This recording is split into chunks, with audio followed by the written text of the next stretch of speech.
بن کے رحمت خدا آ گئے ہیں مصطفیٰ، ان کے صدقے دور ہوگی خلق سے ہر ایک بلا، رحمتوں کی اب چھا گئی گھٹا، آ گئے نبی آخری نبی۔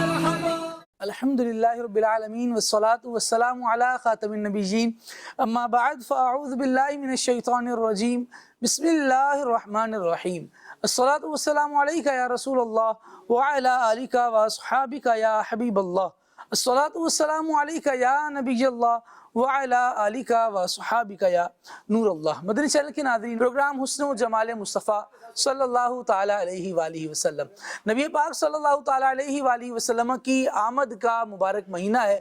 عاشقان رسول کے دل مسرور ہیں اور جھوم جھوم کر مدحت مصطفیٰ صلی اللہ تعالیٰ علیہ وآلہ وسلم کی جا رہی ہے، سنی جا رہی ہے اور اس کی برکتیں حاصل کی جا رہی ہیں۔ اللہ رب العالمین نبی پاک علیہ السلام کے میلاد پاک کی برکات ہم سب کو نصیب فرمائے۔ مدنی چینل کے ناظرین، مدنی چینل آپ کے لیے خصوصی ٹرانسمیشن نبی پاک صلی اللہ تعالیٰ علیہ وآلہ وسلم کی ولادت کے اس مبارک مہینے کے سلسلے میں پیش کر رہا ہے۔ اللہ رب العالمین ہمیں اس کی خوب برکتیں عطا فرمائے۔ نبی کریم صلی اللہ تعالیٰ علیہ وآلہ وسلم کا ذکر خیر جھوم جھوم کر کرنا بھی ہے، سننا بھی ہے۔ نبی پاک علیہ السلام کا سراپا کیسا ہے، آقا دو عالم صلی اللہ تعالیٰ علیہ وآلہ وسلم کس قدر حسن و جمال والے ہیں، اللہ رب العالمین نے کیسا بے مثال و باکمال نبی کریم صلی اللہ تعالیٰ علیہ وآلہ وسلم کو تخلیق فرمایا ہے، پیدا فرمایا ہے۔ الحمدللہ عز و جل یہ بیان بھی سن رہے ہیں اور نبی کریم صلی اللہ تعالیٰ علیہ وآلہ وسلم کے معجزات اور نبی کریم صلی اللہ تعالیٰ علیہ وآلہ وسلم کی سنتیں اور آداب بھی ہم سیکھ رہے ہیں۔ اس سلسلے میں انشاءاللہ آج سلسلے کو مزید آگے بڑھائیں گے اور نبی اکرم صلی اللہ تعالیٰ علیہ وآلہ وسلم کے مبارک قد اور آقا دو عالم صلی اللہ تعالیٰ علیہ وآلہ وسلم کے جسم نازنین پر جو پسینہ نمودار ہوا کرتا تھا وہ کس قدر شان والا تھا، اس کی کیا برکتیں تھیں اور اس سے کس طرح لوگ برکتیں لیا کرتے تھے۔ صحابہ کرام علیہ رضوان کا کیسا عقیدت کا نبی کریم صلی اللہ تعالیٰ علیہ وآلہ وسلم کے ان تبرکات کے ساتھ تعلق تھا، انشاءاللہ آج اس کو سنیں گے۔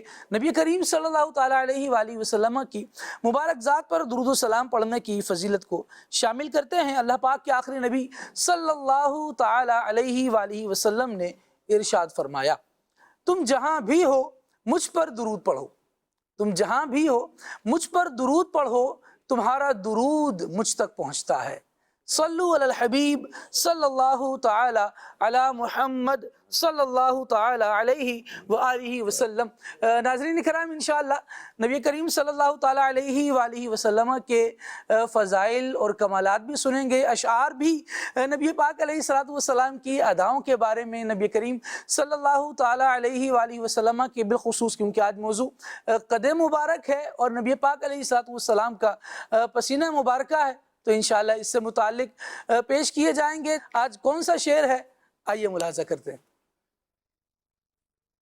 سبحان اللہ، شبنم باغ حق یعنی رخ کا عرق، اس کی سچی براقت پہ لاکھوں سلام۔ سچی بھی پڑھ لیا جائے، سچی بھی پڑھ لیا جائے، دونوں ہی انداز درست ہیں، لیکن سچی براقت ماشاءاللہ یہ ایک زبردست اعلیٰ حضرت رحمۃ اللہ تعالیٰ علیہ کے اشعار میں سے انتخاب ہے۔ نبی پاک صلی اللہ تعالیٰ علیہ وآلہ وسلم کے پسینہ مبارکہ کے حوالے سے بیان کیا جا رہا ہے۔ پہلے اس شعر کو طرز بھی سنتے ہیں اور پھر اس میں اعلیٰ حضرت رحمۃ اللہ تعالیٰ علیہ نے کیا ارشاد فرمایا جاننے کی کوشش کریں گے۔ شبنم باغ حق یعنی رخ کا عرق، شبنم باغ حق یعنی رخ کا عرق، شبنم باغ حق یعنی رخ کا عرق، اس کی سچی براقت پہ لاکھوں سلام، اس کی سچی براقت پہ لاکھوں سلام۔ سبحان اللہ سبحان اللہ۔ مدنی چینل کے ناظرین، نبی پاک علیہ الصلوۃ والسلام کے پسینہ مبارکہ کے حوالے سے سیدی اعلیٰ حضرت رحمۃ اللہ تعالیٰ علیہ کے اس کلام سے دو اشعار ہیں جو ہم نے شامل کرنے ہیں۔ ایک جو آپ نے ملاحظہ کیا جس میں براکت مبارکہ کا ذکر ہے نبی کریم صلی اللہ تعالیٰ علیہ وسلم کے پسینے کی، اور اگلا شعر جو ہم شامل کریں گے اس میں نفاست مبارکہ کا ذکر ہے، اور دونوں ہی الگ الگ شعبے ہیں اور دونوں ہی الگ الگ خصوصیات ہیں۔ آصف اقبال بھائی سے آغاز کرتے ہیں۔ آصف بھائی کیا ارشاد فرماتے ہیں؟ سیدی اعلیٰ حضرت رحمۃ اللہ تعالیٰ علیہ، نبی پاک علیہ الصلوۃ والسلام کا پسینہ، اور پھر اس کی جو رعنائیاں ہیں اور اس سے جو نبی کریم صلی اللہ تعالیٰ علیہ وآلہ وسلم کے صحابہ کا تعلق ہے، اس محبت کا تعلق ہے، کیا کہیے گا؟ بسم اللہ الرحمن الرحیم۔ مجھ کو عنبر کیا کروں اے دوست خوشبو کے لیے، مجھ کو سرکار مدینہ کا پسینہ چاہیے۔ واہ واہ واہ۔ اعلیٰ حضرت امام اہل سنت نبی پاک صلی اللہ تعالی علیہ وسلم کے ایک زبردست عاشق ہیں اور سچے عاشق ہیں، اور جو سچا ہوتا ہے وہ بات بھی سچی کرتا ہے، سچی ترین باتیں کرتا ہے۔ اعلیٰ حضرت امام اہل سنت نے اس شعر میں کئی احادیث مبارکہ کی طرف آپ نے اشارہ دیا ہے، اور صحابہ کرام علیہم رضوان جنہوں نے نبی پاک صلی اللہ تعالی علیہ وسلم کے مبارک پسینے کو اپنی آنکھوں سے دیکھا، ہم تو سن رہے ہیں، پڑھ رہے ہیں اور ذکر خیر کر رہے ہیں، مدنی چینل کے ناظرین بھی سن رہے ہیں، تو آپ دیکھیں کہ ہم تو یہ تذکرہ کر رہے ہیں جن اصحاب نے، جن لوگوں نے اس مبارک پسینے کو اپنی آنکھوں سے دیکھا، وہ کیا کہتے ہیں اس پسینے کے بارے میں۔ پھر امام اہل سنت کی شعر کی طرف آئیں گے۔ اعلیٰ حضرت امام اہل سنت نے کس طرح سے ان چیزوں کو بیان کیا جو صحابہ کرام نے اپنے انداز میں بیان کی۔ سب سے پہلے اگر ہم بات کریں تو ام المومنین سیدہ عائشہ صدیقہ رضی اللہ تعالیٰ عنہا آپ بیان کرتی ہیں کہ میں جو ہے وہ چرخہ جو ہے وہ کاٹ رہی تھی یا اون کاٹ رہی تھی، اور نبی کریم صلی اللہ تعالیٰ علیہ وسلم بھی تشریف فرما تھے، اور آپ صلی اللہ تعالیٰ علیہ وسلم جوتا مبارک گانٹ رہے تھے، سی رہے تھے۔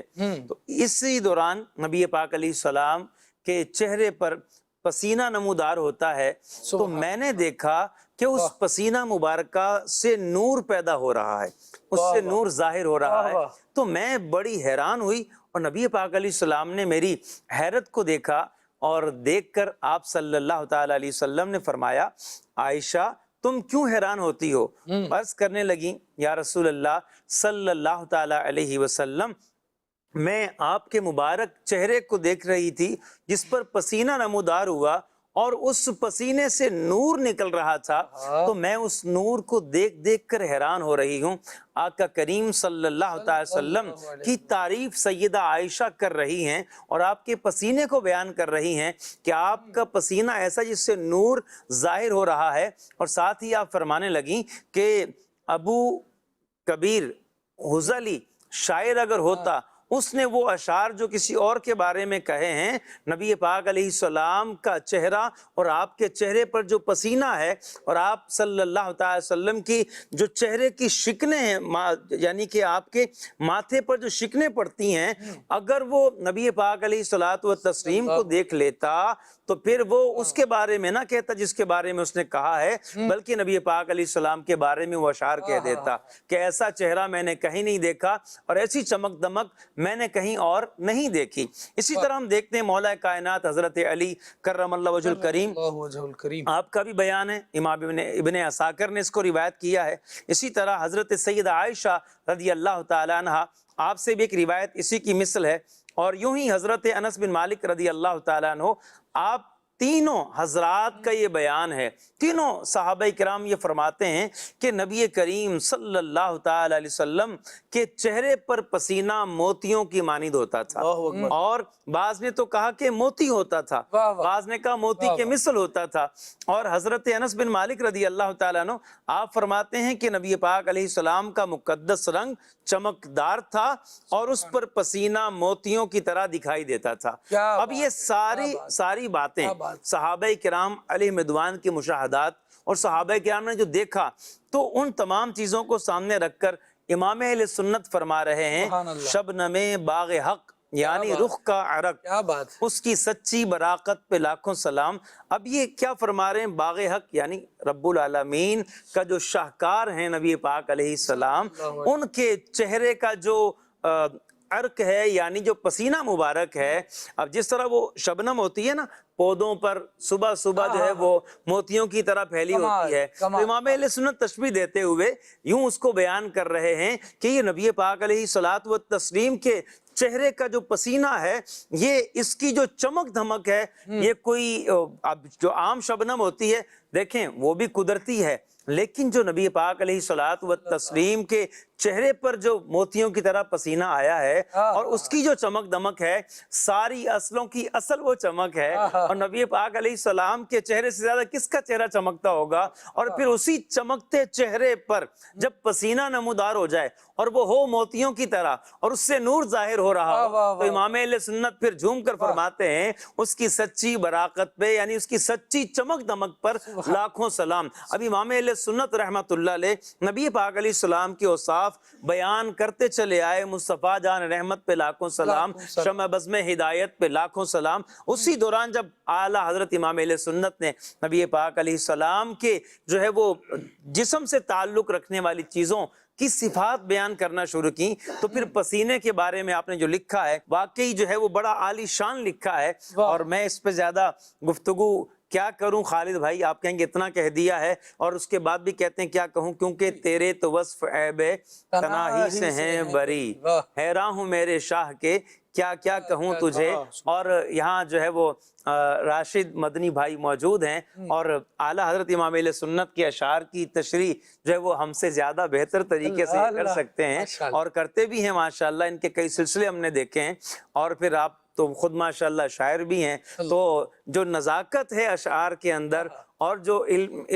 فنی طور پر جو معاملہ ہے، یعنی جو اس کا علم و فن کے لحاظ سے معاملہ ہے، راشد بھائی بھی انشاءاللہ آگے چل کر اس پہ گفتگو فرمائیں گے۔ تو بہرحال اعلیٰ حضرت امام اہل سنت نے اس چمکدار براقت پر، اس سچی براقت پر، اور آپ نے کہا سچی، یعنی سچی براقت کا مطلب کیا ہوا کہ جو یعنی کہ اوریجنل چمک دمک ہے، سچے موتی بھی کہتے ہیں، سچے موتی بھی کہتے ہیں۔ تو بہرحال نبی کریم صلی اللہ تعالی وسلم کے مبارک پسینہ اتنا عالی شان ہے کہ اعلیٰ حضرت فرماتے ہیں اس پہ بھی لاکھوں سلام۔ کیا بات ہے، شبنم باغ حق یعنی رخ کا عرق، شبنم باغ حق یعنی رخ کا عرق، شبنم حق یعنی رخ کا عرق، اس کی سچی براقت پہ لاکھوں سلام، اس کی سچی براقت پہ لاکھوں سلام۔ اللہ سبحان اللہ سبحان اللہ۔ راشد بھائی سے بھی اس شعر کے حوالے سے انشاءاللہ کمنٹ لینے، اور ایک روایت یہاں میں پیش کرنا چاہ رہا ہوں۔ نبی کریم صلی اللہ تعالیٰ علیہ وآلہ وسلم کے خدمتگاروں نے جب عقائد عالم صلی اللہ تعالیٰ علیہ وسلم کی پیشانی مبارکہ پر، عقائد عالم صلی اللہ تعالیٰ علیہ وسلم کے جسم نازنین پر اس طرح پسینہ اترتے دیکھا ہے، تو ان کے دیکھنے کا انداز کیا ہے، اور وہ اسے تعبیر کن الفاظ سے کر رہے ہیں۔ حضرت سیدنا انس رضی اللہ تعالیٰ عنہ فرماتے ہیں کہ رسول اللہ صلی اللہ تعالیٰ علیہ وآلہ وسلم، اچھا دیکھیے، پسینہ جب آتا ہے تو مختلف لوگوں کے ساتھ عجیب و غریب معاملات ہوتے ہیں۔ ہم وہ ہیں کہ ہمارے منہ پر اگر زیادہ دیر چہرے پر پسینہ رہ جائے تو ہمیں خود ہی اس کی اتنی کوفت ہوتی ہے کہ ہم اسے ہٹا رہے ہوتے ہیں اور اس سے پریشان ہو رہے ہوتے ہیں، لیکن نبی پاک علیہ السلام کے مبارک چہرے پر اگر پسینہ نمودار ہوا ہے تو وہ دیکھنے والوں کو اتنا زبردست اور اتنا حسین لگتا تھا، جس طرح آصف بھائی نے بھی لفظ بیان کیے کہ گویا کہ یہ موتی ہوں۔ حضرت انس بن مالک رضی اللہ تعالیٰ عنہ فرماتے ہیں کہ رسول اللہ صلی اللہ تعالیٰ علیہ وآلہ وسلم کا مبارک رنگ جو تھا وہ نہایت صاف اور چمکدار تھا۔ پہلے ہی جو رنگت ہے وہ صاف ہے، اجلی ہوئی ہے، چمکدار ہے۔ پھر فرماتے ہیں اور حبیب خدا صلی اللہ تعالیٰ علیہ وسلم کا پسینہ مبارک یوں تھا جیسے موتی ہوں۔ اور جب آقا کریم علیہ السلام چلتے تھے نا تو آقا دو عالم صلی اللہ علیہ وسلم کے چلنے کا انداز یہ ہوتا کہ پوری قوت سے چلتے تھے، یعنی کمزوروں کی طرح جیسے لوگ کمزوری کی وجہ سے چل رہے ہوتے ہیں، وہ انداز حضور کا نہیں تھا، پوری قوت سے چلتے تھے۔ اور اب ذرا اس تناظر میں جب بات پر غور کیا جائے کہ جب بندہ اپنی قوت سے کوئی کام کر رہا ہوتا ہے، تیزی سے کر رہا ہوتا ہے، تو پھر پسینہ بھی آ رہا ہوتا ہے، ایفرٹ لگ رہی ہوتی ہے تو پھر پسینہ نکلتا ہے۔ اب جب اس کو ملاحظہ کر رہے ہیں تو کہہ رہے ہیں پوری قوت سے چلتے تھے، رنگ پہلے ہی چمکدار تھا، اور پھر اس پر جب پسینہ نمودار ہوا کرتا تھا تو وہ بالکل موتیوں کا منظر پیش کیا کرتا تھا۔ یہ ایک ایمانی نگاہ ہے، اور ایک مومن کو سید عالم صلی اللہ تعالیٰ علیہ وسلم کی جانب جب نظر کرنی ہے تو پھر وہ کیسے ایمان و عشق میں ڈوب کر نبی کریم صلی اللہ تعالیٰ علیہ وآلہ وسلم کو ملاحظہ کرتا ہے، اور آقا دو عالم صلی اللہ تعالیٰ علیہ وآلہ وسلم کے جمال جہاں آرا کی زیارت کرتا ہے، اور پھر وہ کہتا ہے کہ نبی کریم صلی اللہ علیہ وسلم کی کیسی یہ سچی براقت ہے۔ راشد بھائی کیا کہیں گے؟ سبحان اللہ، ماشاءاللہ، بڑی خوبصورت اور بڑی معطر گفتگو چل رہی ہے۔ اللہ تبارک و تعالیٰ نبی کریم علیہ السلام کی مبارک خوشبو سے ہمیں بھی برکتیں لینے کی توفیق عطا فرمائے۔ نبی کریم علیہ السلام کی مہک سے ہی یہ سارا گلزار جو ہے کائنات کا یہ مہک رہا ہے۔ خالد بھائی، یہاں چند روایات ذکر کرنے سے پہلے میں ایک بات بیان کرنا چاہوں گا کہ نبی کریم رؤوف الرحیم صلی اللہ تعالیٰ علیہ وآلہ وسلم کے مبارک پسینے کی خوشبو کا جو ذکر ہے، یہ ہمیں احادیث کے جو ابواب ہیں ان میں ہم دیکھتے ہیں تو نبی پاک علیہ السلام کے حلیہ مبارک اور جسم اقدس کے جو اوصاف اور اس کے محامد ہیں اور اس کی جو خصوصیات ہیں ان کے بیان میں ملتا ہے، ورنہ آپ دیکھیں خوشبو کا بیان عموماً زینت کے بیان میں ہوتا ہے۔ تو مفتی احمد یار خان نعیمی رحمۃ اللہ تعالیٰ علیہ نے یہاں بڑی خوبصورت بات ذکر فرمائی کہ نبی کریم علیہ السلام کا یہ معمول تو تھا کہ آپ خوشبو کا استعمال فرماتے تھے، ترغیب امت کے لیے بھی تھا، پھر فرشتوں کی آپ علیہ السلام کی بارگاہ میں حاضری ہوتی تھی تو گویا کہ ان کے اجلال کے لیے بھی نبی کریم علیہ السلام یہ اہتمام فرماتے تھے، ورنہ پیارے آقا علیہ السلام کو خوشبو کی حاجت نہیں تھی۔ آپ علیہ السلام کے جسم اقدس اور پسینہ مبارک میں قدرتی طور پر ایک خوشبو موجود تھی، اور اس کو غیر اختیاری معجزہ اگر کہا جائے تو بالکل بجا ہوگا۔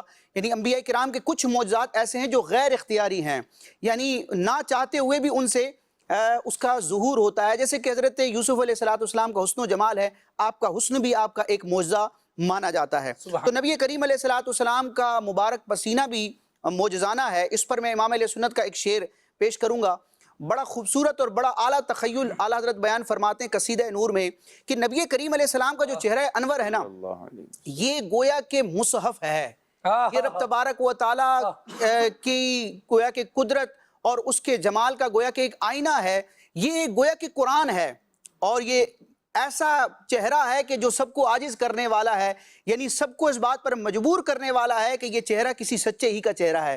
جیسے کہ حضرت عبداللہ بن سلام رضی اللہ تعالیٰ عنہ جب ایمان لانے کے لیے بارگاہ رسالت میں حاضر ہوئے تو اپنی آبزرویشن کو بیان کرتے ہوئے فرماتے ہیں کہ فلما تبینت وجہہ، جب میں نے نبی کریم علیہ السلام کے چہرہ انور کو پہلی بار غور سے دیکھا، عرفتو، تو میں جان گیا، میں پہچان گیا کہ ان وجہہ لیس بوجہ کذاب، کہ یہ کسی جھوٹے کا چہرہ نہیں ہے۔ تو پیارے آقا علیہ السلام کا چہرہ انور ہی گویا کہ ایک قرآن ہے، ایک مصحف ہے۔ اعلیٰ حضرت فرماتے ہیں کہ نبی کریم علیہ السلام کا چہرہ جو ایک مصحف ہے، اس پر جب پسینہ نمودار ہوتا ہے تو گویا کہ وہ سونے کا پانی ہے۔ یعنی آج بھی ہم دیکھیں قرآن مجید پر اور اس طرح کی مقدس چیزوں پر سونے کا ورق چڑھایا جاتا ہے اور اس کو مزید آراستہ اور مزین کرنے کے لیے اس طرح کا اہتمام ہوتا ہے۔ امام علیہ سنت فرماتے ہیں آب زر بنتا ہے عارض پر پسینہ نور، آب زر بنتا ہے یعنی سونے کا پانی بن جاتا ہے کیا؟ پسینہ۔ یہ نبی کریم علیہ السلام کے چہرہ انور کی یہ ایک تابانی ہے۔ آب زر بنتا ہے عارض پہ پسینہ نور کا، مصحف اعجاز پر چڑھتا ہے سونا نور کا۔ اور نبی کریم علیہ السلام کے مبارک پسینے کی کیا شان ہے کہ نبی کریم علیہ السلام کی پہچان اور علامت کے طور پر بھی صحابہ کرام اس خوشبو کو گویا کہ ایک علامت سمجھا کرتے تھے۔ میں چند روایات آپ کے سامنے پیش کرتا ہوں۔ علامہ جلال الدین سیوطی شافعی رحمۃ اللہ تعالیٰ علیہ نے خصائص کبریٰ میں پورا ایک چیپٹر قائم کیا، اس میں خوشبو مصطفیٰ، پسینہ مصطفیٰ کی عظمت کا بیان ہے۔ حضرت انس رضی اللہ تعالیٰ عنہ فرماتے ہیں کہ کننا نعرف رسول اللہ صلی اللہ علیہ وسلم اذا اقبل بطیب ریحہ، کہ ہم نبی کریم علیہ السلام کی مبارک خوشبو کے ذریعے آپ کی آمد کو جانا کرتے تھے. یعنی ابھی آپ علیہ السلام صحابہ کرام کے جرم جلوہ فرما نہیں ہوئے، ابھی کچھ فاصلے پر ہیں، لیکن حضرت انس فرماتے ہیں کہ خوشبو سے ہم پہچان جاتے کہ نبی کریم علیہ السلام کا ورود مسعود ہو رہا ہے. اچھا، اسی طرح ایک تو یہ ہوتا ہے کہ دن میں انسان کسی کو سامنے سے دیکھتا ہے تو آسانی سے پہچان لیتا ہے، لیکن رات کی تاریکی میں اگر روشنی کا اہتمام نہ ہو تو پہچان بڑی مشکل ہو جاتی ہے. یعنی ایک کمرے میں ہی اگر چند افراد موجود ہوں اور ان کا پہلے تعارف نہ ہو تو پہچاننا دشوار ہوتا ہے. نبی کریم علیہ السلام کی کیا عظمت و شان ہے کہ آپ علیہ السلام کے جسم اقدس اور پسینے مبارک کی جو خوشبو تھی، اس کے ذریعے صحابہ کرام رات کے اندھیرے میں آپ کو پہچان لیا کرتے تھے. حضرت ابراہیم نخعی رضی اللہ تعالیٰ عنہ سے روایت ہے کہ کان رسول اللہ صلی اللہ علیہ وسلم یعرف باللیل بریح الطیب، کہ نبی کریم علیہ السلام رات کی تاریکی میں اپنی خوشبو کے ذریعے پہچانے جاتے تھے. اور آپ علیہ السلام کے جسم اقدس اور پسینے مبارک کی جو خوشبو تھی وہ ایسی نہیں تھی کہ بس چند لمحات کے لیے وہ محسوس ہوئی اور پھر اس کا وجود ختم ہو گیا، وہ اپنے اثرات باقی رکھتی تھی. بڑی خوبصورت روایت حضرت انس فرماتے ہیں کہ کان رسول اللہ صلی اللہ علیہ وسلم اذا مر فی طریق من طرق المدینہ، کہ نبی کریم علیہ السلام جب مدینہ منورہ کی گلیوں میں سے کسی گلی سے گزرتے تو وجدوا منہ رائحۃ الطیب، تو وہاں کے لوگ اہل مدینہ ان گلیوں سے نبی کریم علیہ السلام کی بھینی بھینی خوشبو محسوس کیا کرتے تھے. وقالوا، اور وجدان اور اتقان کے ساتھ کہتے تھے کہ مر رسول اللہ صلی اللہ علیہ وسلم من هذا الطریق، کہ ہو نہ ہو اس مقام سے، اس راہ سے نبی کریم علیہ السلام کا گزر ہوا ہے. حضرت انس رضی اللہ تعالیٰ عنہ کی اس حدیث کے تناظر میں امام اہل سنت کا شعر اب بڑی آسانی سے سمجھ میں آئے گا کہ کیا مہکتے ہیں مہکنے والے، کیا مہکتے ہیں مہکنے والے، بو پہ چلتے ہیں بھٹکنے والے، ان کی مہک نے دل کے غنچے کھلا دیے ہیں، جس راہ چل گئے ہیں کوچے بسا دیے ہیں. بھینی بھینی مہک پہ مہکتی درود، پیاری پیاری نفاست پہ لاکھوں سلام، کوچے کوچے میں مہکتی ہے یہاں بوئے قمیص، یوسفستان ہے ہر ایک گوشائے کنعان عرب. اور نبی کریم علیہ السلام کی راہ گزر کی شناخت بیان کرتے ہوئے، وہ بھی ادنا ایک معمولی سی شناخت بیان کرتے ہوئے اعلیٰ حضرت فرماتے ہیں کہ امبر زمین ابیر ہوا مشک تر غبار، ادنا سی یہ شناخت تیری راہ گزر کی ہے. سبحان اللہ. آب زر پر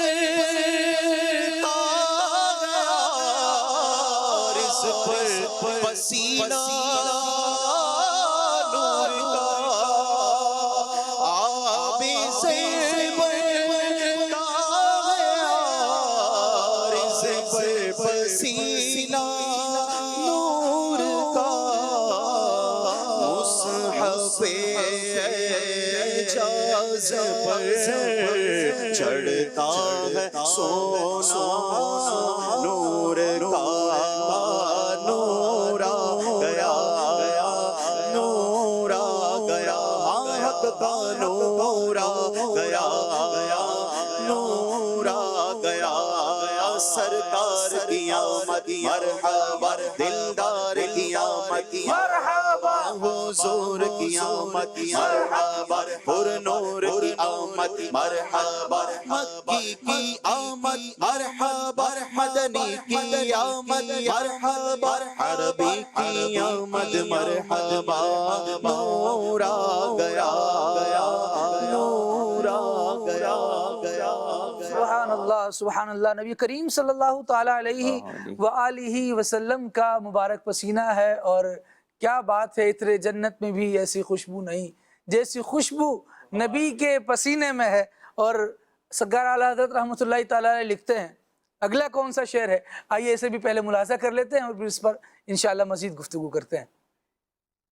سبحان اللہ. بھینی بھینی مہک پر مہکتی درود، پیاری پیاری نفاست پہ لاکھوں سلام.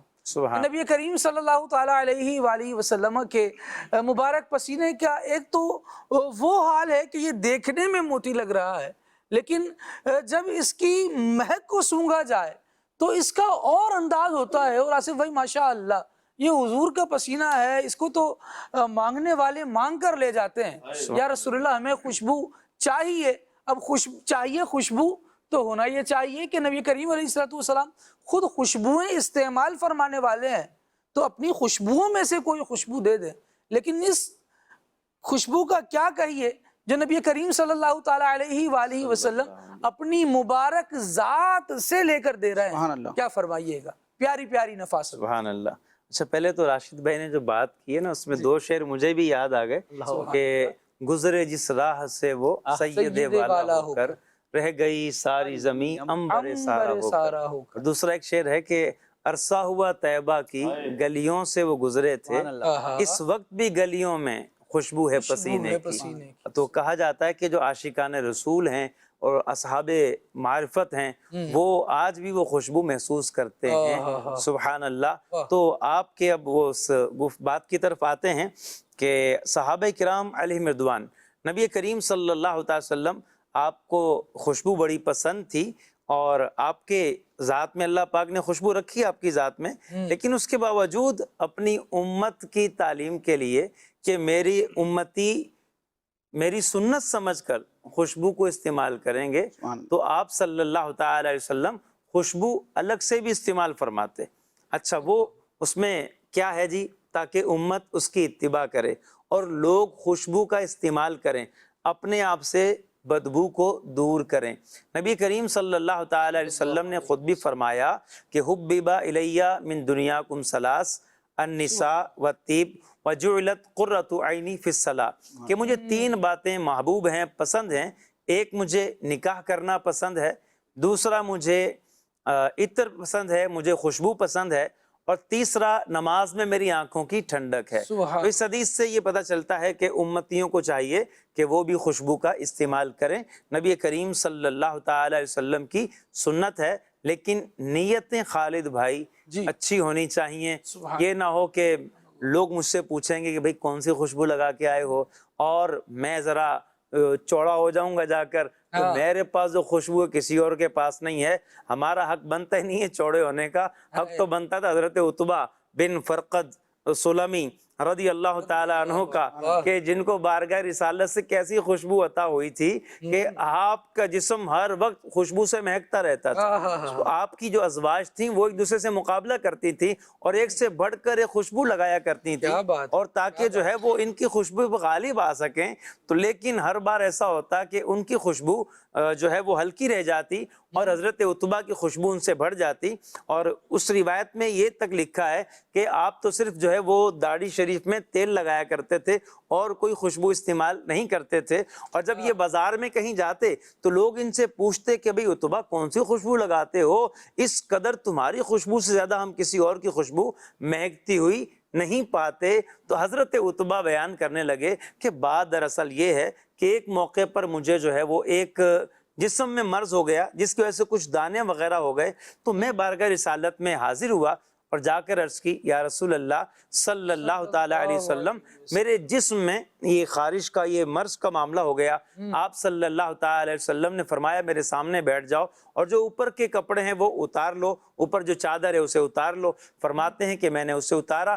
نبی پاک علیہ السلام نے لعاب دہن لیا اور اپنے مبارک ہاتھ سے میری جو ہے وہ پشت پر اور میرے سینے پر آپ علیہ السلام نے اس کو مل دیا. کہنے لگے میں کوئی خوشبو استعمال نہیں کرتا، یہ وہی نبی پاک علیہ السلام کے ہاتھ سے مجھے ملی ہوئی خوشبو ہے. سبحان تو آپ صلی اللہ تعالی وسلم کی جو خوشبو ہے اور آپ کی جو پسینہ ہے اس میں جو خوشبو ہے وہ کس قدر شاندار ہے. نبی کریم صلی اللہ تعالی وسلم حضرت انس رضی اللہ تعالی عنہ بیان کرتے ہیں کہ ام سلیم جو ہیں ان کے گھر پر آپ آرام فرماتے، قیلولہ کرتے، دوپہر کا آرام کیا کرتے. تو اس دوران آپ صلی اللہ تعالی وسلم جب آرام فرما رہے ہوتے اس وقت بھی پسینہ مبارک جو ہے وہ بہ رہا ہوتا. تو حضرت ام سلیم کیا کرتی، وہ نبی پاک علیہ السلام کا پسینہ لے کر جمع کرتی شیشی کے اندر، چوڑے منہ والی وہ ایک شیشی کے اندر وہ جمع کر رہی تھی. نبی پاک علیہ السلام بیدار ہوئے اور آپ علیہ السلام نے فرمایا کہ یہ تم کیا کر رہی ہو. تو مختلف روایتوں میں جو الفاظ ہیں خالد بھائی، ایک میں تو یہ ہے کہ ہم اس کو اپنی خوشبو میں ملاتے ہیں کیونکہ اس جیسی خوشبو ہمارے پاس نہیں ہے. ایک روایت میں یہ ہے کہ جو ہمارے پاس خوشبوؤں کا مرکب ہے، یعنی جو ہم نے سب سے اچھی خوشبو تیار کر رکھی ہے، اس میں ہم اس پسینے کو ملا لیتے ہیں تو اس کی خوشبو بڑھ جاتی ہے۔ اور تیسری بات یہ روایت میں ہے کہ ہم کیا کرتے ہیں، وہ روایت کے الفاظ خالد بھائی وہ یہ ہیں کہ حضرت ام سلیم نے فرمایا کہ ہم اس کو جمع کرتے ہیں تاکہ اپنے بچوں کو اس کی برکت پہنچا سکیں، اپنے بچوں کو برکت دے سکیں۔ نبی کریم علیہ السلام نے ارشاد فرمایا اسبتی، اس کا ترجمہ بڑا پیارا بنتا ہے، فرمایا اسبتی، اے ام سلیم تو صحیح کر رہی ہے، اس سے اللہ نے میرے اس پسینے میں برکت بھی رکھی ہے۔ گویا کہ فرما رہے ہیں کہ میرے اس پسینے میں برکت بھی رکھی ہے، اور تم جو کر رہی ہو عمل کہ جو چیز مجھ سے تعلق رکھتی ہے اس کا تم ادب کر رہی ہو، اس کا اہتمام کر رہی ہو، تو بہت اچھا کر رہی ہو، تمہارا یہ عمل بالکل درست ہے۔ آج بھی عاشقان رسول ان چیزوں کا ادب کرتے ہیں جن کا تعلق نبی کریم صلی اللہ تعالی علیہ وسلم سے ہے، وہ سادات ہوں، نبی پاک علیہ السلام کا مبارک امامہ شریف ہو، آپ علیہ السلام سے منسوب نالین شریف ہو، آپ علیہ السلام سے منسوب بال مبارک ہوں، ہوئے مبارک ہوں، جن کی نسبت حضور سے ہے اور ہمیں وہ میسر ہیں، تو آج بھی عاشقان رسول اس کا ادب کرتے ہیں، کیونکہ یہ ادب سیکھا ہے صحابہ کرام سے، اور نبی پاک علیہ السلام نے اس عمل کو پسند فرمایا ہے، اور حضور نے جب اسبتی کہہ کر اس پہ حضور نے ایک ڈگری دے دی ہے، سند دے دی ہے کہ تمہارے یہ عمل قیامت تک جو بھی کرتے رہو گے ایسے جو خلاف شرع نہیں ہے، کوئی شرعی قباحت نہیں ہے، تو تم یہ بالکل درست کر رہے ہو۔ اور جو آپ نے یہ بھی کہا کہ نبی پاک علیہ السلام اپنے پاس موجود خوشبو سے دے دیتے، اور وہ یعنی کہ اپنے جو ذات سے جو خوشبو نکل رہی ہے، جو پسینہ ہے، وہ کیوں دیتے ہیں؟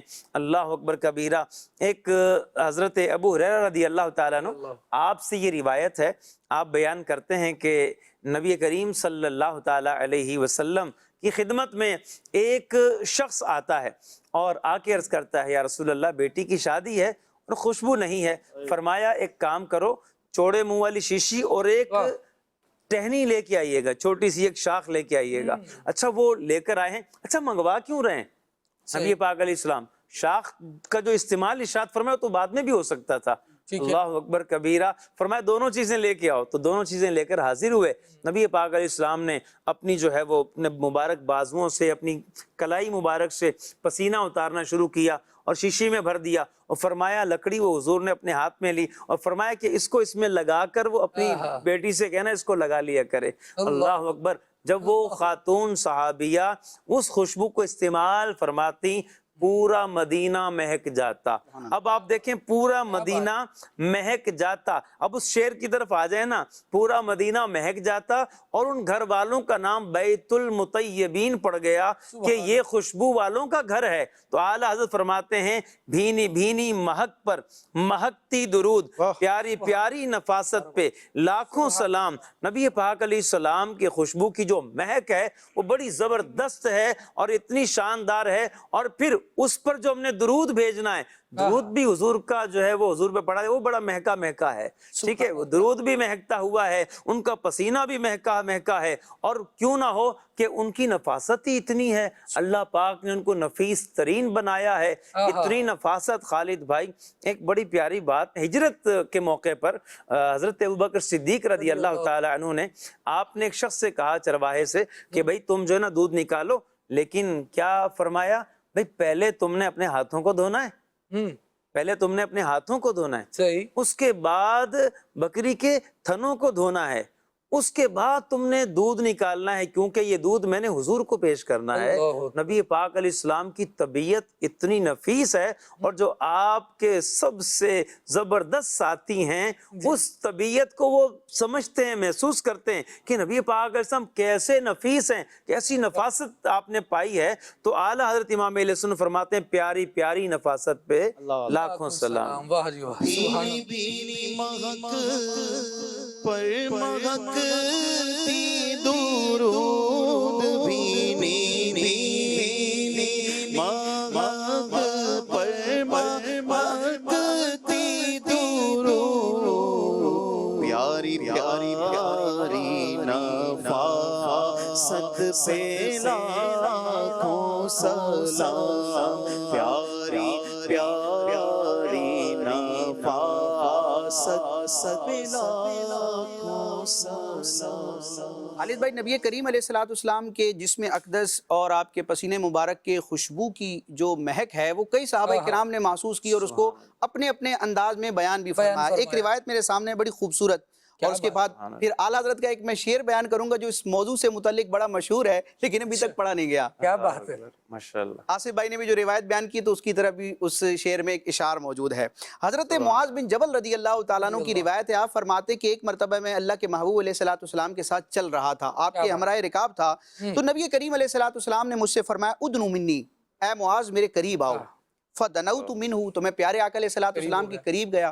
اب جب حضرت معاذ رضی اللہ تعالیٰ عنہ نبی کریم علیہ السلام کے جسم اقدس کے قریب پہنچتے ہیں تو پھر اپنے محسوسات کو بیان کرتے ہیں، فرماتے ہیں فما شممتو، فما شممتو، یہ سمیہ اور نصرہ دونوں سے پڑھا جا سکتا ہے، بہرحال فما شممتو مسکن ولا عنبرن اطیب من ریح رسول اللہ صلی اللہ علیہ وسلم، کہ میں نے نبی کریم علیہ السلام سے بڑھ کر کوئی خوشبو نہ پائی، خواہ وہ مشک ہو یا وہ عنبر ہو، یعنی مشک و عنبر سے بڑھ کر میں نے نبی کریم علیہ السلام کی خوشبو کو محسوس کیا۔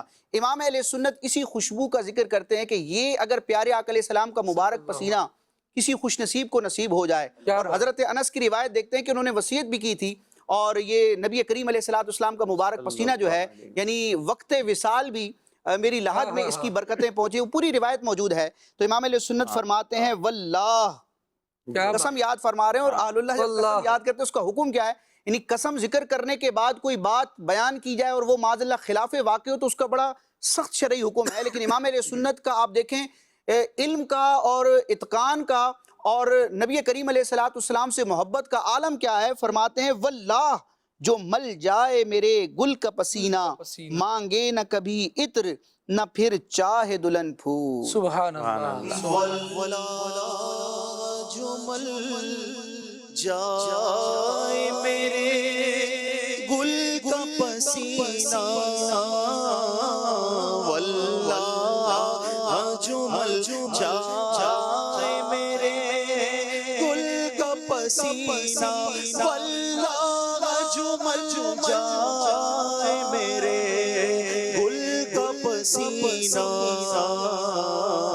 مانگے نہ کبھی عطر نہ پھر چاہے دلہن پھول، مانگے نہ کبھی عطر نہ پھر چاہے دلہن پھول، سرسام بقدم ہے تن سلطان زمن پھول، سرسام بقدم ہے تن سلطان زمن پھول، لب پھول دہن پھول زمن پھول، بدن پھول، لب پھول دہن پھول زمن پھول، بدن سرکار اعلیٰ حضرت رحمۃ اللہ تعالیٰ علیہ کے اشعار کو جب دیکھتے ہیں تو نبی پاک صلی اللہ تعالیٰ علیہ وآلہ وسلم کے لیے لفظ پھول مختلف انداز سے استعمال کیا ہے۔ واللہ میرے گل سے ہے، گل کو سوال گل، یعنی نبی کریم صلی اللہ، گل سے مراد بھی پھول ہی ہے، اور پھول مہکنے والا ہے۔ نبی کریم صلی اللہ تعالیٰ علیہ وسلم کی مہک پر گفتگو کی جا رہی ہے، اللہ کریم ہمیں یہ مہک نصیب بھی فرمائے۔ آقا دو عالم صلی اللہ تعالیٰ علیہ وآلہ وسلم کی مہک کی مبارک شان یہ ہے کہ جب کسی کے خواب میں بھی تشریف لاتے ہیں نا، حالانکہ آنا خواب میں ہے، خواب میں کس نے کیا دیکھا وہ تو منظر آنکھ بند ہونے کے بعد شروع ہوا اور آنکھ کھلنے سے پہلے ختم ہو گیا، اس کی کوئی حقیقت ایسی باقی نہیں رہتی، لیکن نبی کریم صلی اللہ تعالیٰ علیہ وسلم کا آنا یہ کیا کمال کا آنا ہے کہ آقا دو عالم صلی اللہ تعالیٰ علیہ وسلم خواب میں تشریف لاتے ہیں۔ کتابوں میں متعدد واقعات اس کے موجود ہیں کہ حضور خواب میں تشریف لائے اور تشریف لے گئے پھر، لیکن اس کے بعد بھی ہفتوں تک گھر سے خوشبو ایسی آتی رہی کہ پھر اس کی مثل کوئی خوشبو سونگی نہیں گئی۔ کہ نبی کریم صلی اللہ تعالیٰ علیہ وآلہ وسلم کو رب نے جو نوازا ہے، جو کمالات، جو معجزات عطا فرمائے، کیا شان ہے ان کی۔ ایک کال ہے، آئیے اسے شامل کرتے ہیں اور اس کے بعد انشاءاللہ پھر اگلے موضوع کی طرف بڑھیں گے۔ ابھی پسینہ مبارکہ کے حوالے سے گفتگو ہو رہی ہے، پھر آقا دو عالم صلی اللہ تعالیٰ علیہ وآلہ وسلم کا مبارک قد اور اس پر اعلیٰ حضرت رحمۃ اللہ تعالیٰ علیہ کے مبارک اشعار، ان کو انشاءاللہ ملاحظہ کریں گے۔ کالر کیا کہہ رہے ہیں یہ سنتے ہیں۔ حسن جمال مصطفیٰ پروگرام کی کیا بات ہے، یہ پروگرام دیکھ کر اللہ کے آخری نبی صلی اللہ علیہ وسلم کی محبت پیدا ہوتی ہے۔ اللہ پاک اس پروگرام کو، مدنی چینل کو، خالد بھائی کو نظر بد سے بچائے، دن 11ویں رات 12ویں ترقیاں عطا فرمائے۔ خالد بھائی پیارے آقا صلی اللہ علیہ وسلم کا کیسی خوشبو تھی، کون سی خوشبو استعمال پسند فرماتے تھے، اور خوشبو لگانے کا سنت طریقہ کیا ہے، رہنمائی فرما دیجئے، اور مجھے یہ بھی کلام سنا دیجئے۔ عرصہ ہوا طیبہ کی گلیوں سے وہ گزرے تھے۔ سبحان اللہ، اس شعر کے اس کلام کے چند اشعار سنتے ہیں، اس کے بعد انشاءاللہ آپ کے جواب کی طرف آتے ہیں۔ کیا کہیں گے جی؟ سبحان اللہ، راتیں بھی مدینے کی، باتیں بھی مدینے کی، راتیں بھی مدینے کی، باتیں بھی مدینے کی، راتیں بھی مدینے کی، باتیں بھی مدینے کی، جینے میں یہ جینا ہے، کیا بات ہے جینے کی، جینے میں یہ جینا ہے، کیا بات ہے جینے کی، راتیں بھی مدینے کی، باتیں بھی مدینے کی، راتیں بھی مدینے کی، باتیں بھی مدینے کی، جینے میں جینا ہے، کیا بات ہے جینے کی، جینے میں یہ جینا ہے، کیا بات ہے جینے کی، عرصہ ہوا طیبہ کی گلیوں سے وہ گزرے ہیں، عرصہ ہوا طیبہ کی گلیوں سے وہ گزرے ہیں، اس وقت بھی گلیوں میں خوشبو ہے پسینے کی، اس وقت بھی گلیوں میں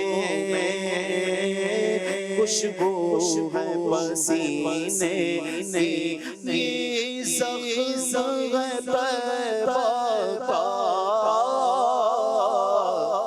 یہ سب کو نہیں ملتا، کوشش نہ کرے کوئی اس زخم کو سینے میں،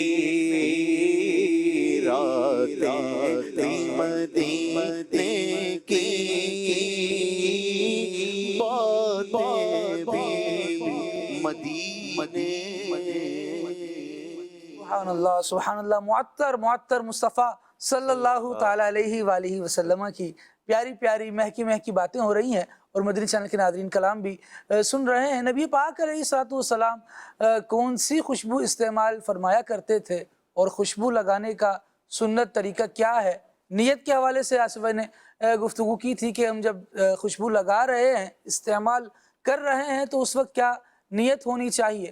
لوگوں کو خوشبو پہنچانے کی کوئی پوچھے کہ ہاں بھائی کون سی لگائیے، یہ ہو کہ اللہ رب العالمین کے محبوب کی سنت ہے، اس نیت سے بندہ لگائے، یہ زیادہ اچھا ہے۔ لیکن کیسے لگائے، اپلائی کرنے کا کیا طریقہ ہو، اس حوالے سے کچھ مدنی پھول بھی ارشاد ہو۔ حضرت امام ابو داؤد رحمۃ اللہ تعالی علیہ اور امام ترمذی نے شمائل میں، حکیم ترمذی نے شمائل میں اس کو روایت کیا ہے کہ حضرت انس بن مالک رضی اللہ تعالیٰ عنہ فرماتے ہیں کہ نبی پاک صلی اللہ تعالیٰ علیہ وسلم کے پاس ایک عطر دان تھا جس سے نبی پاک علیہ السلام خوشبو استعمال کرتے تھے۔ یوں ہی حضرت محمد بن علی رضی اللہ تعالیٰ عنہ آپ فرماتے ہیں کہ میں نے ام المومنین حضرت عائشہ صدیقہ رضی اللہ تعالیٰ عنہ سے یہ سوال کیا، کیا نبی پاک صلی اللہ تعالیٰ علیہ وسلم خوشبو استعمال کرتے تھے؟ تو انہوں نے فرمایا کہ ہاں خوشبو استعمال کرتے تھے۔ تو عرض کی کہ کون سی خوشبو؟ تو انہوں نے فرمایا کہ مردانہ خوشبو مشک اور عنبر استعمال فرمایا کرتے تھے۔ تو یہاں مردانہ کے الفاظ ہیں، اس سے ایک ہمیں ایک سبق بھی ہے اس میں، اور سیکھنے والی بات ہے کہ جو خوشبوئیں مردوں کے لیے ہیں مردوں کو وہی استعمال کرنی چاہیے، اور جو خواتین کے لیے ہیں ان کو وہ استعمال کرنی چاہیے۔ بالکل جو لائٹ خوشبو ہوتی ہے یا پھر جس میں رنگ ہوتا ہے اور خوشبو بالکل نہیں ہوتی، وہ خوشبو خواتین استعمال کریں، اور ایسی خوشبو کہ جو غیر محرموں تک خوشبو نہ جائے، ایسی خوشبو۔ ہاں گھر میں رہ کر اپنے شوہر کے لیے اگر کوئی خاتون اس خوشبو استعمال کرتی ہیں تو اس میں بھی کوئی حرج نہیں ہے، لیکن عام طور پر جو خواتین کی خوشبو ہے اور جو مردوں کی خوشبو اس میں تھوڑا سا فرق ہے۔ عورتوں کی خوشبو کے بارے میں فرمایا رنگ ہوتا ہے، اس میں جو ہے وہ مہک نہیں ہوتی، اور جو مردوں کی خوشبو ہے اس میں مہک بھی ہوتی ہے اور بعض میں رنگ بھی ہوتا ہے۔ اور نبی کریم صلی اللہ تعالیٰ علیہ وسلم مردوں والی خوشبو جو مرد استعمال کرتے تھے اس میں مشک اور عنبر۔ اور حضرت ابو ہریرہ رضی اللہ تعالیٰ عنہ آپ فرماتے ہیں کہ نبی کریم صلی اللہ تعالیٰ علیہ وسلم جس جو ہے وہ راہ گزر سے آپ گزرتے تو کستوری کی خوشبو آتی۔ تو اس طرح کی جو ہے وہ چیزیں احادیث میں روایات میں ملتی ہیں۔ تو مشک اور عنبر یہ اصلی مل جائے تو پھر وہ ایک الگ بات ہے، ایک الگ مسئلہ ہے کہ خوشبو کا جو ہے وہ اصل حالت میں اور اچھی خوشبو مل جانا یہ بھی خوش نصیب لوگوں کا حصہ ہے کہ ان کو اچھی خوشبو مل جائے۔ بہرحال خوشبو استعمال کرنی چاہیے، اور اس میں جو نفیس طریقے ہیں ان کا جو ہے وہ اس کو پیش نظر رکھنا چاہیے۔ ایسا نہ ہو کہ ہم نے عطر نکالا اس میں کیمیکل ہوتے ہیں، اب یہاں لگایا تو پورا نشان پڑ گیا، ٹھیک ہے، یہاں لگایا تو یہاں نشان پڑ گیا۔ اور بعض لوگ جو ہے وہ خوشبو کی جو ہے وہ شیشی نکالتے ہیں اور سب جگہ وہ چلا دیتے ہیں اس کو، تو یہ طریقے درست نہیں ہیں۔ اس میں بھی نفاست ہونی چاہیے کہ نفاست بھی نبی پاک علیہ السلام کی سنت ہے اور آپ علیہ الصلوۃ والتسلیم کا طریقہ ہے، تو اس میں جو نفیس طریقے ہیں ان کے مطابق خوشبو استعمال کرنی چاہیے، اور ایسے استعمال کریں یہ خوشبو کہ نبی کریم صلی اللہ تعالیٰ علیہ وآلہ وسلم کے کسی امتی کو ہمارے خوشبو استعمال کرنے سے بھی دکھ نہ پہنچے۔ کیونکہ بعض اصل میں خوشبوئیں ایسی ہوتی ہیں جو بہت تیز ہوتی ہیں، اگر آپ لگا کر کسی کے برابر میں بیٹھ جائیں تو آپ کو اگرچہ اچھا فیل ہو رہا، لیکن جس کے برابر میں آپ بیٹھے ہیں وہ کمفرٹیبل فیل نہیں کر رہا ہوتا۔ تو اس کے حوالے سے بھی ذرا دیکھنا چاہیے کس طرح کی خوشبو کن لوگوں میں لگائی جائے۔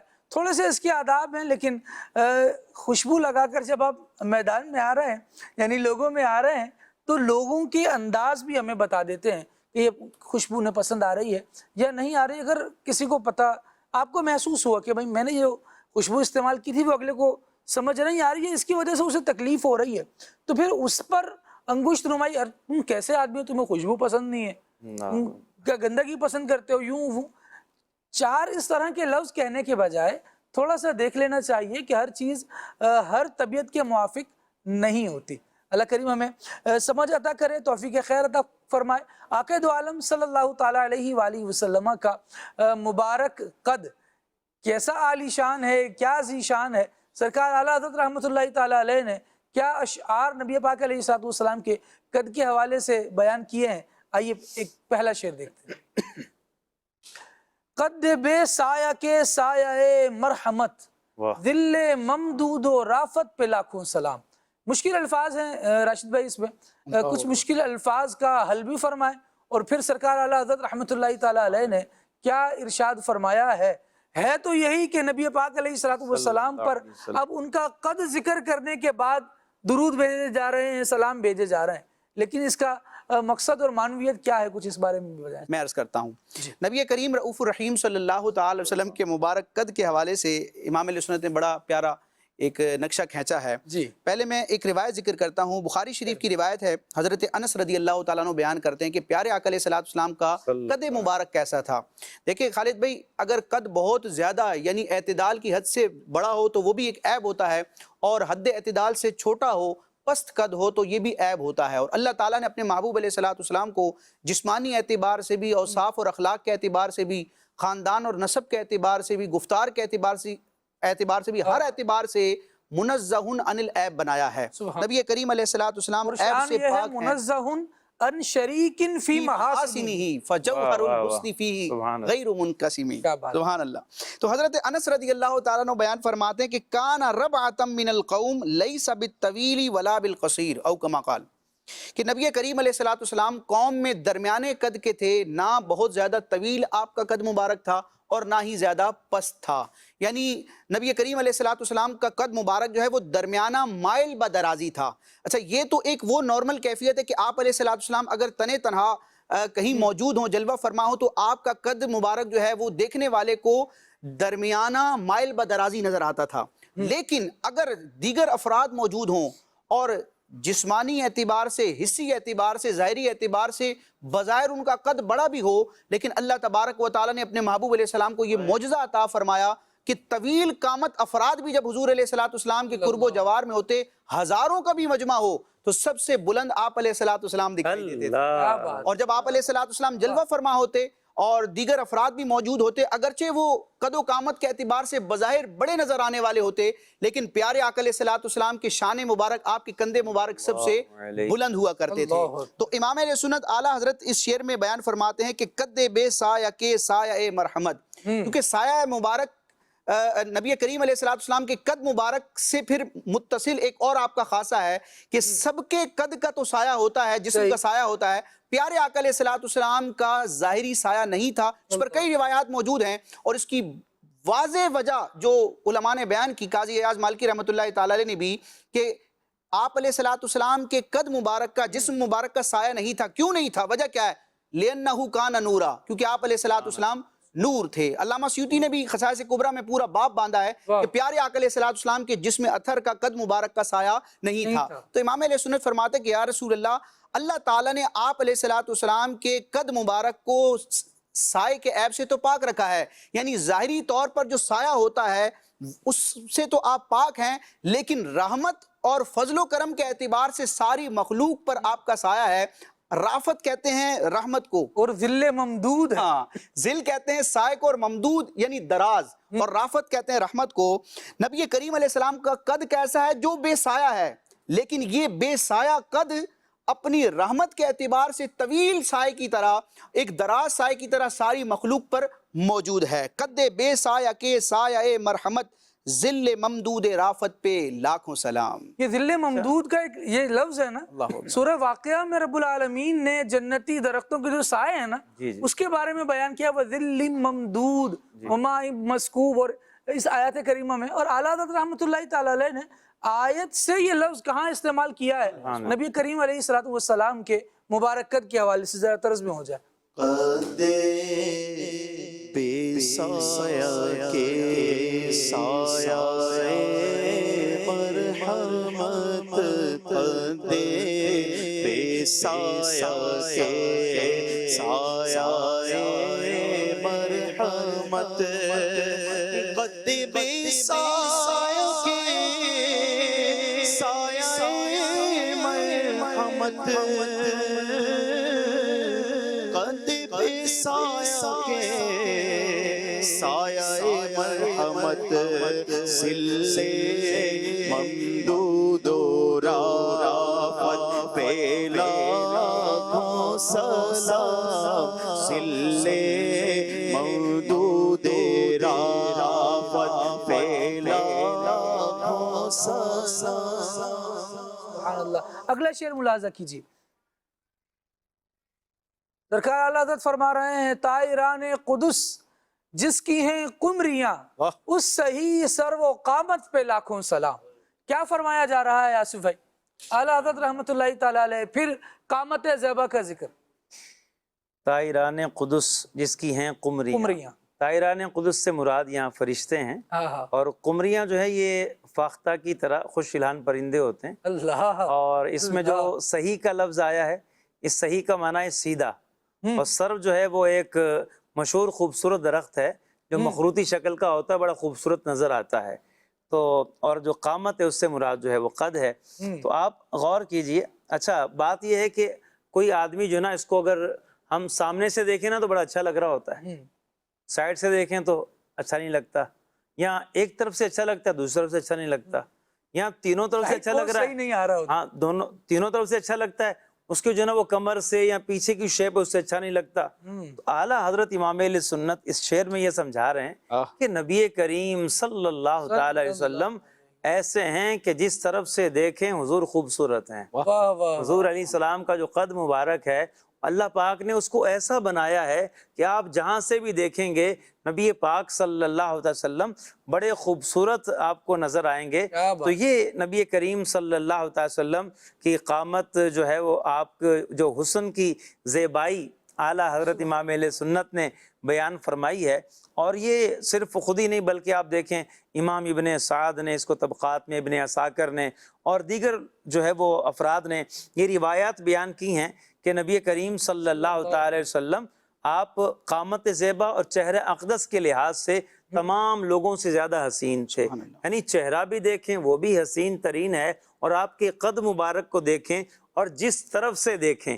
اب دیکھیں فرماتے ہیں کہ طائران قدس، اب طائران قدس جس کی ہیں قمریاں، یعنی نبی پاک اب چاروں طرف جو ہے نور ہی نور ہو، چاروں طرف نور ہی نور ہو، اور خوبصورت جو ہے وہ خوش الحان پرندہ جو فاختہ کی طرح، قمریاں جو ہیں وہ جو ہے وہ فرشتوں کو اس سے تشبیہ دے کر اور فرمایا کہ نبی پاک صلی اللہ علیہ وسلم ایسی ہستی ہیں کہ چاروں طرف سے انہیں دیکھا جائے تو نور ہی نور نظر آتا ہے اور خوبصورتی خوبصورتی ہی نظر آتی ہے. تو ایسے جو ہے وہ سیدھی قامت والے نبی کریم صلی اللہ تعالی وسلم پر لاکھوں سلام ہوں. سبحان اللہ. ایک جگہ اللہ تعالیٰ نے فرمایا کہ تیرا قد مبارک گل بنے رحمت کی ڈالی ہے، اسے بو کر تیرے رب نے بنا رحمت کی ڈالی ہے. اور یہ سرکار دو عالم صلی اللہ تعالیٰ علیہ وآلہ وسلم ہے، اور ان سے اللہ رب العالمین جل وعلا نے گویا آغاز رحمت فرمایا ہے، گویا رحمت کو عام فرمایا ہے. یہ رحمت للعالمین ہے، اور پھر ان کی رحمت کو ہی اتنا عام فرمایا ہے. اور اس مبارک قد کا جو امتیاز ہے یہ ذل ممدود و رافت ہے، وہ صحیح سر و قامت ہے جس کے آگے سرے سروراں خم رہیں، اس سرے تاج رفعت پہ لاکھوں سلام. سبحان اللہ. نبی کریم صلی اللہ تعالیٰ علیہ وآلہ وسلم. اچھا جب قد مکمل ہوتا ہے نا، آپ دیکھیں کہ سر سے لے کر پیر تک، لیکن ایک امتیاز یہ ہوتا ہے کہ جب قد کو بیان کیا جاتا ہے تو سر تک دیکھا جاتا ہے، یعنی پیر تک نظر نہ بھی جائے نا تو سر کیونکہ پہچان ہوتی ہے. اور نبی کریم صلی اللہ تعالیٰ علیہ وسلم کا جو مبارک قد ہے وہ اس قدر بلند ہے کہ سرے سروراں بھی نبی کریم صلی اللہ تعالیٰ علیہ وآلہ وسلم کے مبارک قد کے آگے خم ہے. یعنی جو وہاں کیونکہ پچھلے شعر میں جو تذکرہ ہوا تھا راشد بھائی، وہ صحیح سر و قامت کا تذکرہ تھا، اور اس قامت زیبا کے آگے اب خمی کا ذکر ہے کہ اس مبارک قد کے سامنے بڑوں کی جو گردنیں ہیں وہ خم ہو گئی ہیں. اللہ رب العالمین نے اس قامت زیبا والے کے سر پر ایسا تاج رفعت رکھا ہے، ایسی بلندی سے اس کو نوازا ہے. جس طرح آپ نے بھی قد کے بارے میں گفتگو کرتے ہوئے فرمایا کہ جب آقا دو عالم صلی اللہ تعالیٰ علیہ وسلم دراز قد افراد کے سامنے ہیں تو نبی کریم صلی اللہ تعالیٰ علیہ وآلہ وسلم کا قد دراز ہی معلوم ہوتا ہے. آقا دو عالم، وہ ایک مصرع یہاں پر کہنا چاہوں گا، بار بار میرے ذہن میں آ رہا ہے، وہ بھیڑ میں بھی آئے تو تنہا دکھائی دے.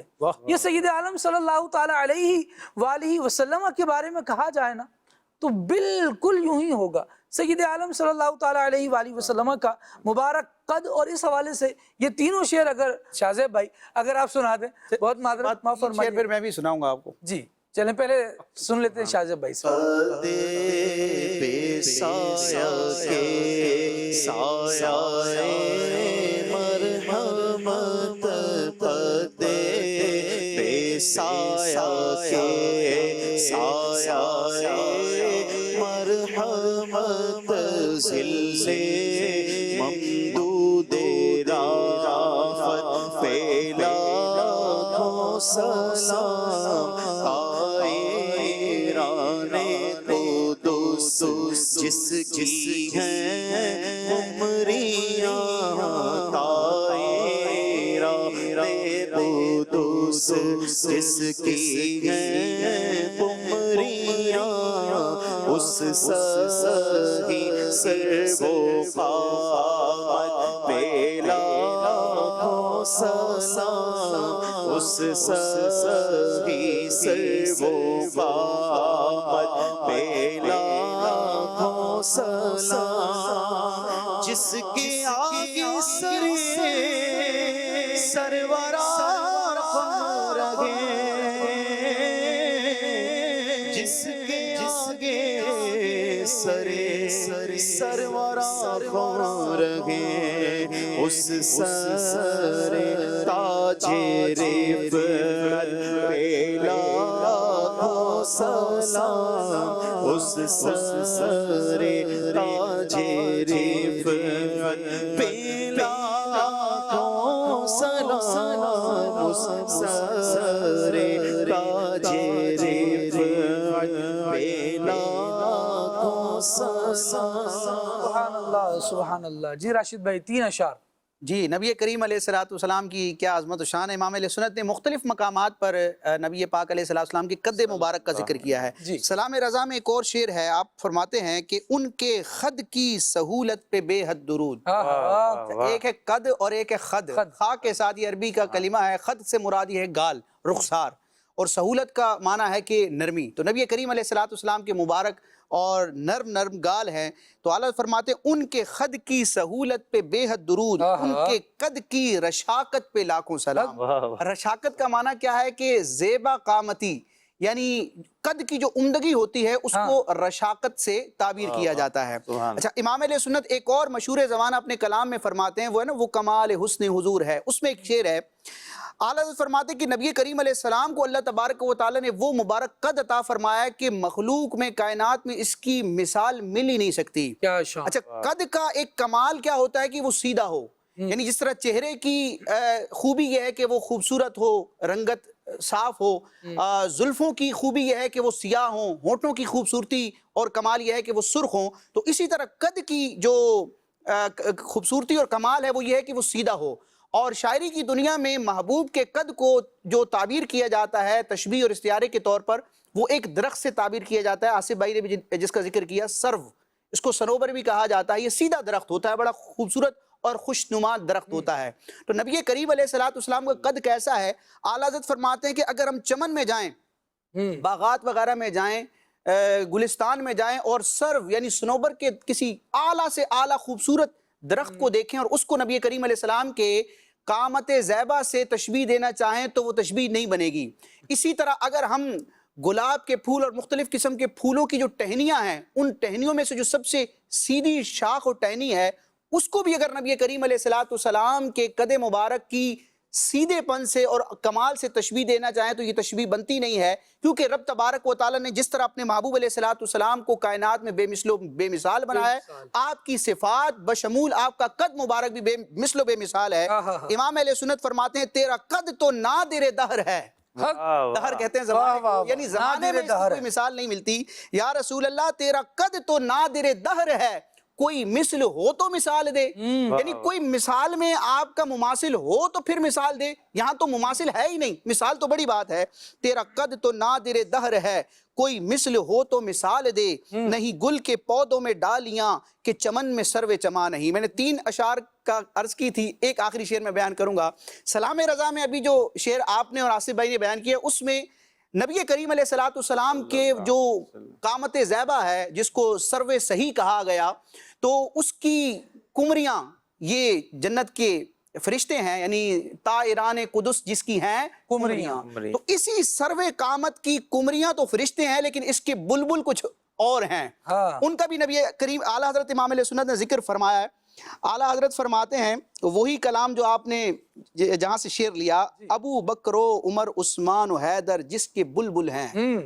اب یہ اعلیٰ حضرت کا کمال ہے کہ فن شاعری میں آپ نے بہر کو، وزن کو، ساری چیزوں کو برقرار رکھتے ہوئے جب خلفائے راشدین کا ذکر کیا تو اسی ترتیب کے ساتھ ذکر کیا جو ان کی افضلیت اور خلافت کی ترتیب ہے۔ ابو بکر و عمر عثمان و حیدر جس کے بلبل ہیں، تیرا سروے سہی اس گل بنے خوبی کی ڈالی ہے۔ سبحان اللہ۔ اعلیٰ حضرت امام علیہ سنت رحمۃ اللہ علیہ تشبیہ دینے کا جو ہے نا معاملہ، اس میں تو آپ دیکھیں کہ وہ ایک بار جو ہے وہ اعلیٰ حضرت امام علیہ سنت مدینہ شریف میں حاضر تھے، اور ایک ہندوستان سے ایک اور شاعر بھی گئے ہوئے تھے۔